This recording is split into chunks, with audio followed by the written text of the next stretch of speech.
The Enshrouded skill system seems simple at first glance with a vast skill tree to explore. This system allows for mixing and matching skills and nodes to develop your own unique build and play style. Currently, there are 184 skill points available in Enshrouded if you reach max level and complete all the routes and wells, which gives you a ton of options. Now, while we have customized builds with step-by-step leveling progression, this guide video is intended to give you a quick overview of the best skills you need for Enshrouded and why, so let's jump right into it. Starting at number 10 with Rebound, this passive skill is found in the Survivor tree and grants 10% bonus stamina regeneration up to 3 times. Unlike other skills on this list, to max this out, you have to take 3 separate nodes, each with 10% increase in base stamina regeneration. This gives a 30% base stamina increase, and the more stamina regeneration you stack, the more noticeable this bonus becomes. In Enshrouded, stamina is used for almost everything: blocking, dodging, gliding, sprinting, and even double jumping. Over the past year, Keen Games did their best trying to balance stamina regeneration, and currently the game is in a sweet spot where stamina marshal or ranged users can maintain good damage while not running out of stamina. However, the stamina issue manifests itself in prolonged fights at the endgame level 45. Say you're fighting the Fell Dragon Youngling or the Fell Monstrosity. These bosses are powerful and deadly in and of themselves, but you throw in extra adds and the fight becomes a nightmare. You'll be constantly dodging, double jumping, and even gliding for safety, all the while your stamina is draining without a potion to restore a bunch instantly, like health or mana. That's where this skill becomes an insanely good investment, and maxing out your stamina through food becomes even more effective with that 30% bonus. Coming in at number 9 is Airborne, which causes gliders to consume 30% less stamina. This is great for improving your exploration potential, especially coming from ancient spires. I wanted to test the difference this 30% makes, and it's massive. Jumping off the top of an ancient spire gives you a huge runway where there are 2 factors to stop flying: your stamina and height.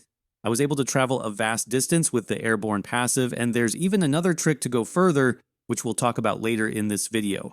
Consider taking Airborne early in the game though, when you have unlocked a few ancient spires. It beats walking to gather salt for the 20th time when you just needed a few more seconds to glide to those salt mines. But coming at number 8, what if I told you there was a skill that could stun lock nearly any enemy in Enshrouded, and it only cost 3 skill points? One does exist, and it's often overlooked by players because it's in the Trickster skill tree. It's called Begone. The skill requires you to attack unarmed, just like a monk. This is the oddest part about the skill, being that you need a slot on your active bar without a weapon so you can trigger Begone's effect, but once you do, you punch the enemy, stunning it for roughly 2 seconds. The upside of this skill is it works on almost any enemy, and it doesn't have a cooldown. The one thing you want to be aware of is that each punch casts mana. Begone is even useful on melee builds because of the stun factor, but constant punches can drain your mana quickly. Once you start using Begone punches, you'll realize that it even works on bosses. The developers recently put a skill in between Ranger and Assassin called Kick. This allows you to kick an enemy while blocking. You fill up their stun bar based on your dexterity stat. This is meant for Rangers or Rogues who have high dexterity, but it's an odd skill that is much weaker than Begone in my opinion. That's because most overpowered or merciless attack builds are one-handed shield focused, which block and parry attacks, not bow users firing from a distance, so I'd strongly recommend Begone on any build where you're struggling to deal with non-flying enemies. Swap to a spot on your action bar with nothing on it, and punch those enemies in the face.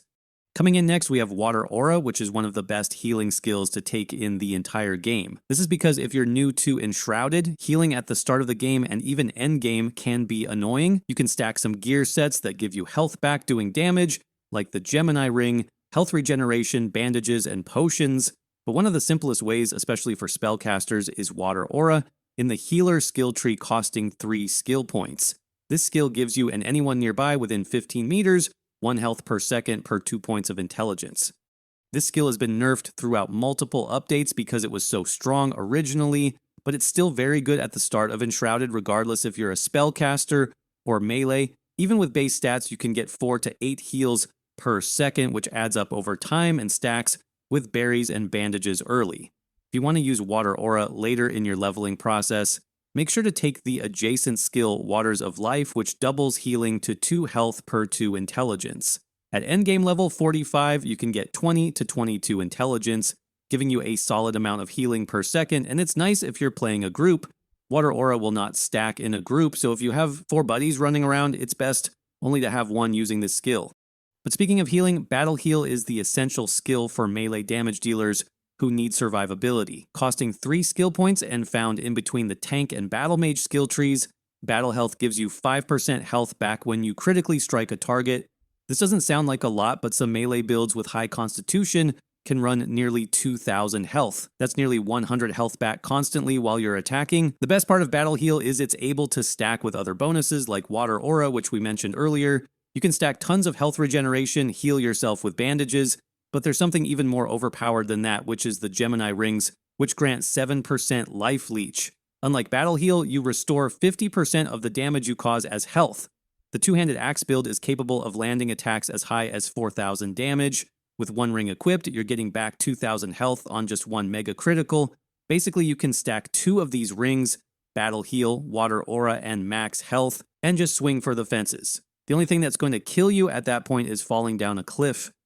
But speaking of cliffs, if you're playing Enshrouded, then you're obviously familiar with the hundreds of hours you will spend digging into the earth for rare materials. This is where the miner skill in the center skill tree comes into play. With 4 skill points, you get a 10% chance for an extra resource.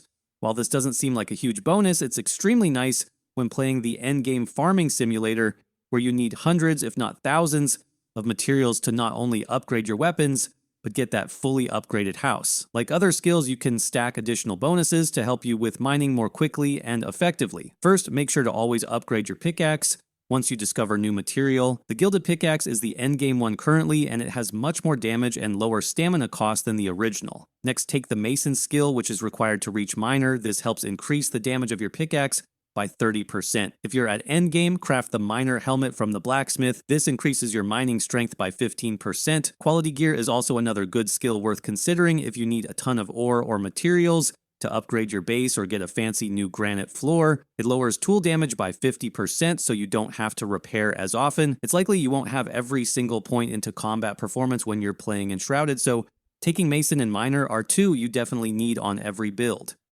Coming up next, one passive I take on almost all of my builds is Desert Stomach in the Survivor skill tree. For 4 skill points, it grants an extra food slot. While that doesn't seem that important, food was reworked and now grants a flat damage bonus to melee magic or range. While you have 3 food slots by default, at later levels you'll wish you had 1 extra slot for a specialty food.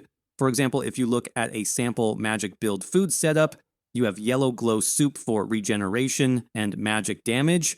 Then you have tea for stamina regeneration so you can block, dodge, and sprint. Then take a meat of your choice for health. While the grilled crab meat isn't the best, those crabs are just tasty and, let's be honest, much easier to get than eggs. But with that 4th slot, you can increase your damage against the fell with the Glimmer Tea. If you don't want that, you can increase oxygen capacity for diving in Veilwater Basin or choose a regeneration food to help with sustain. Either way, the extra food slot is a massive boost to performance, but only take this at higher levels as a final polish to your combat performance, not the meat and potatoes.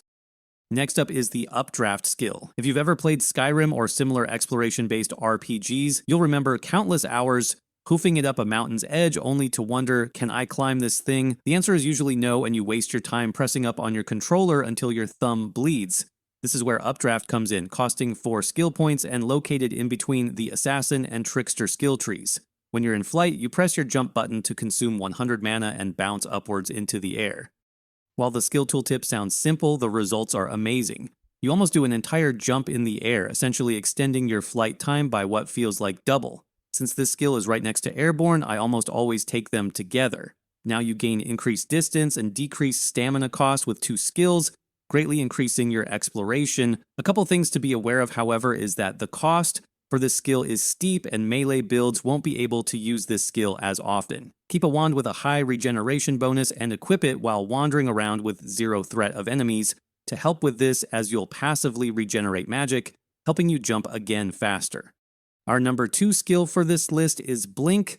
Like any good RPGs, your primary movement tool is the classic dodge, yet Enshrouded features this obscenely overpowered skill as well. The Blink skill allows you to replace your dodge roll ability with a short-range teleport for only 4 skill points. You still use stamina at the same cost, but you also gain a lot more distance. If you look at the comparison, your character is 1 to 2 full body lengths ahead, It also feels like your blink is a much quicker and smoother animation compared to dodging. Something else to consider is taking the second skill for this ability called Emergency Blink. This allows you to break free from crowd control. Breaking free is particularly nice when an enemy or a boss has a stun attack leaving you vulnerable for seconds and likely dead, like the Fell Dragon Youngling. Lastly, don't worry about the damage blink attack skill. Now that it scales off of intelligence, the damage is insignificant and you're using it as a defensive tool, not an offensive one. But before we get to the number one best skill in Enshrouded, here are a few weapon skills you'll want to consider as well depending on your build. For a dagger focus, make sure to pick the Dagger Master skill for that flat damage increase to daggers. For two-handed builds, pick up Whirlwind Crescendo, which adds an area effect cleave skill after executing your full attack chain. For a staff build, one of my favorite skills is Quick Charge, which speeds up your spell casting. For any bow build, make sure to grab the multi-shot skill, which provides a chance to trigger extra projectiles for even more damage. Also very similar for a focus on wands, make sure to get the Wand Master skill to trigger extra wand projectiles. And for one-handed weapons, you can grab the Swift Blades ability to swing axes and swords even faster. But that brings us to the best skill that every build needs to take as soon as possible in Enshrouded, and that is Double Jump.